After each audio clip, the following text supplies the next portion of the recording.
You didn't mention that Yeats. You spoke about Yeats's father, Yes. but you didn't mention that he didn't want Yeats to go to school. Yeats never went to school, and his father just wanted him to go out in nature and find himself. But he did go to art school, right? Because that's where he met. Yeah, that was Russell. later. That was later in life, okay. and I don't think it lasted too long. Yeah. But all his school. I mean, he could hardly read or write, and his spelling was very bad, even as an adult. And he got his education more from talking to people, interesting people, Yeats. Wow. But he didn't read much himself, not a lot. You know, he wasn't. That wasn't his pursuit. He really liked talking to people. Yeah.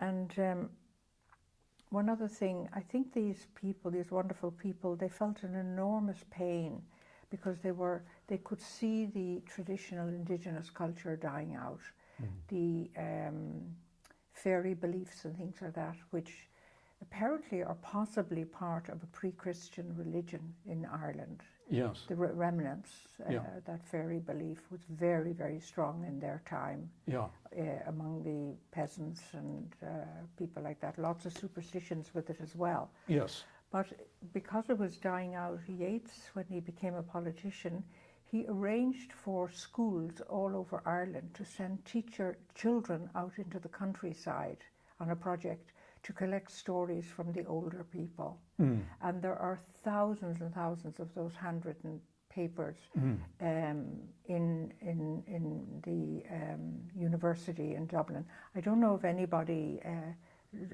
today has actually digitalized them or not. I came involved with them some years ago, and nobody had hardly even read them because they were very difficult to read. They were written by children and all handwritten, but there were thousands and thousands of these stories. Oh, that's very interesting. Waiting to be transcribed. Yeah. Because I know that when AE was traveling amongst the poor districts of Ireland, that was one thing that he was doing, was collecting like local folklore. Yeah, that's what I mean. Folklore. And just one other, the first comment you made about the indigenous beliefs in, we could call it, they're often put into a kind of a category of fairies or the she. I know you're familiar with that. Yeah. It's not SHE for those who are not may not know the term. It's SIDHE, but pronounced she. She, yeah. But that we ran across one article by AE where someone asks him specifically, are there different kinds of she? And he said, oh yes, and he starts naming them, and he says that both that there's that we tend to, or they in mythology and in popular conception, they tend to be sort of lumped into one category. But in fact, there are many levels and degrees, and within each type, there are also a kind of hierarchy. Although he said that, it's something that's like natural to a sort of a given population, that like the queen bee would be in relation to the beehive and so on. And which you find in many animal kingdoms and so on. But he said that some are very beneficial to human consciousness and to humankind, but others are not. And that he had, there was, in fact, it was a particular type that he associated with the watery elementals, that he said that whenever they drew near or he had experience of them, that he felt like his energy is being drained from him. So it was sort of this almost like vampiric kind of thing going on with those beings. And there were others that were, he said, terrifying to behold, and that he was convinced were positively adverse to higher human purpose, and would have, if given the opportunity, and this is also why, again, Blavatsky is so critical, is that to the degree that people were more passive in relation to sort of these hidden influences, that they could be drawn into sort of immoral actions, that their desires would get inflamed, that they would, in some cases, actually could lead to a kind of insanity in the worst cases.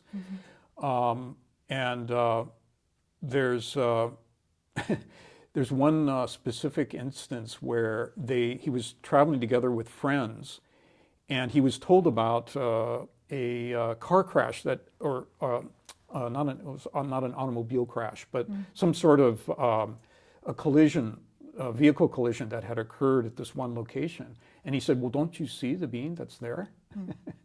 And he went back later and he painted a picture of it. But he said it was like this sort of inimical elemental force that was actually residing at a tree nearby at this location. But that at the same time that he spoke of, that there were sort of what he would call, which he would associated with the Danan gods, the immortals, which were a kind of fiery and self-luminous. And they also had, in his view, they had particular colors associated with the type of being that he was perceiving. And that was one way that he could distinguish between them, was their coloration.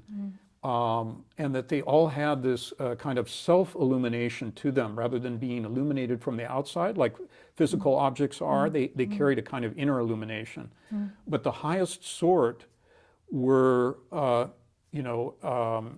in his mind, representative of the question that was raised about the true home of man. It was sort of characteristic of the very highest aspects of human nature, which had, as the legends relate, sort of retired within underground for the time being, because the forces of the earth were so much opposed to them. But that he was given great encouragement by the fact that they were there. They were living presences that would again make themselves felt, at some point when humanity became more receptive to those higher levels of thought and purpose and knowledge, truer forms of knowledge and of compassion. Of course, that's where I think he exemplified so much in his own life, was this. The cultivation of compassion, not only in thought, but in action, and carrying that out in the service of the most downtrodden and the poor.